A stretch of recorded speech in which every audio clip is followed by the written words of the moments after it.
Berapa orang dari bangsa-bangsa lain? Lihat, 10. Beginilah firman Yahweh semesta alam. Pada waktu itu 10 orang dari berbagai-bagai bangsa dan bahasa, bukan Kristen, akan memegang kuat-kuat puncak atau ujung jubah seorang anak Tuhan. Saya ganti dengan berkata, kami mau pergi menyertai kamu sebab kami telah dengar. Boleh ganti, kami telah lihat. Kami tahu bahwa Tuhan menyertai kamu.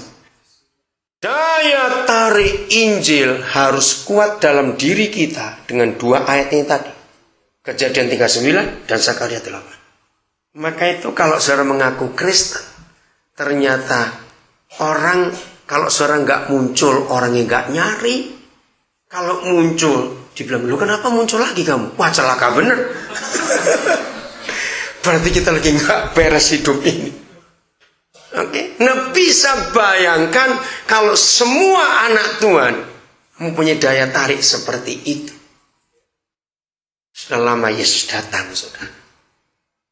Ini yang tidak ada, hampir nggak ada dalam gereja Tuhan. Nomor 2, Yesus berkata, kamu adalah garam dunia. Tidak semua manusia, saya ngomong gini, hampir, pelan-pelan, tidak semua orang itu butuh gula. Tapi semua orang pasti butuh garam. Sedikit maupun banyak. Sebab itu untuk darah itu penting. Garam. Kalau saudara klik di Google salt itu ya, ngeri. Ratusan tahun yang lalu, hanya orang perang gara-gara garam. Itu sejarah. Saudara, mengapa ada orang haus darah? Suka membunuh orang zaman dulu, orang Ngayo, orang Dayak, potong kepala, lalu minum darahnya. Karena zaman dulu, naluri orang akan garam itu begitu luar biasa. Kalau orang itu kekurangan garam, dia jadi beringas, tahu kata beringas ya, emosinya meledak. Kalau kurang garam, itu tuntutannya. Maka itu begitu ada darah, mereka akan hisap darah itu. Bukan tidak murah. Kalau saudara baca, klik di Google soal garam itu, wih hebat sekali pada zaman dulu itu. Seperti itu harapan orang kan garam. Nggak ada orang perang karena gula, karena garam itu dulu. Karena itu kebutuhan. Nah bayangkan kalau Yesus berkata kamu adalah garam dunia. Berarti dimanapun kita berada, orang tetap butuh garam. Nomor 3, ini lebih hebat lagi. Yohanes 7 ayat 38. Yang garam dan terang cari sendiri, ayatnya banyak. Ada Matius 5, ada macam-macam. Yohanes 7 ayat 38. Yesus berkata begini tentang gerejanya. Udah? Nah, ini yang banyak kita nggak lakukan dengan baik. Maka itu saudara, kegagalan kita adalah bicara masalah anak-anak muda. Makin menjauh mereka. Nah, kita harus punya daya tarik untuk menarik mereka. Dengarkan ini. Barang siapa, bagaimana? Percaya kepadaku. Nah, ini yang menentukan. Kalimat berikut. Ayo, percaya bagaimana? Nggak asal percaya loh. Ayo baca. Nah, seperti yang dikatakan oleh kitab suci. Stop dulu. Selama gereja hanya percaya kepada Tuhan Yesus, titik, dan tidak ada kalimat yang dahsyat ini, yaitu tidak asal percaya, tapi percaya seperti yang dikatakan kitab suci. Kita harus mengaku jujur, 90% kira-kira orang percaya Yesus tidak seperti yang dikatakan kitab suci. Maaf, jangan tersinggung dulu. Bagaimana cara kita mendeteksi apakah kita sudah percaya pada dia seperti yang dikatakan kitab suci atau belum? Jawabannya gampang. Jangan lihat ijazah teologianya. Jangan, malaikat gak bisa baca tulisan itu. Yang bisa baca cuma Departemen Agama dan Gereja. Kapan dan bagaimana saudara dan saya dibuktikan bahwa percaya kita seperti yang dikatakan kitab suci? Kalimat berikut. Maka dari dalam hatinya akan mengalir aliran-aliran apa? Air hidup. Apa lawan kata aliran air? Got, susah sekali. Got. Selokan. Nggak tahu got, selokan. Betul nggak?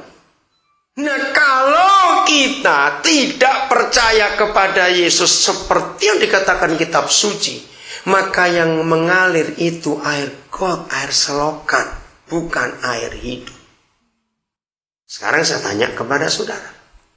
Kalau suruh milih dalam keadaan yang gawat, situasi yang kritis, hanya ada dua hal, makanan dan air. Suruh milih salah satu. Orang milih air atau milih makanan? Jelas. Yesus berkata, Injil dan Yesus itu air hidup. Apa kesimpulannya? Tidak mungkin ada orang nolak air di dunia. Betul tidak? Maka itu saya balik. Kalau sampai gereja menyatakan Injil lalu ditolak, yang salah pasti gereja itu. Karena air nggak mungkin ditolak orang. Tidak mungkin. Nah, saya ingin tunjukkan dulu daya tarik ini supaya saudara bisa memenangkan sebanyak-banyaknya anak-anak muda itu. Saya berkata serius. Setelah tadi kita tahu bahwa dalam diri setiap orang ada kekuatan, kelebihan yang luar biasa. Mau saya cuma cerita saja, bagi yang belum tahu supaya saudara tahu. Salah satu hobi saya adalah nyekolakan orang, saudara. Saya cuma cerita ya. Saya nyekolakan orang pertama kali itu tahun 81. Anak seorang pendeta dari desa. Desanya namanya Desa Lengkong Lor, Kecamatan Ngluyu, Kabupaten Nganjuk. Di petangga ada, di hutan jati. Hanya sepeda bisa masuk ke sana waktu itu. Dari tahun 81 saya tuh nyekolahkan orang. Sampai ini besok akan berangkat 2 orang. Sudah S1 ke Papua. Besok pakai kapal Sinabung dari Tanjung Priok.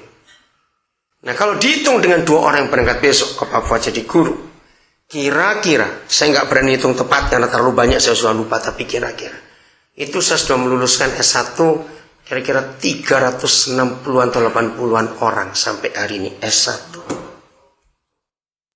S2-nya kemarin lulus 1 orang. Sugandi jadi saksi waktu di mobil itu, pas saya sudah lulus S2. Aduh, senang sekali. Itu yang ke-39 yang master, saudara.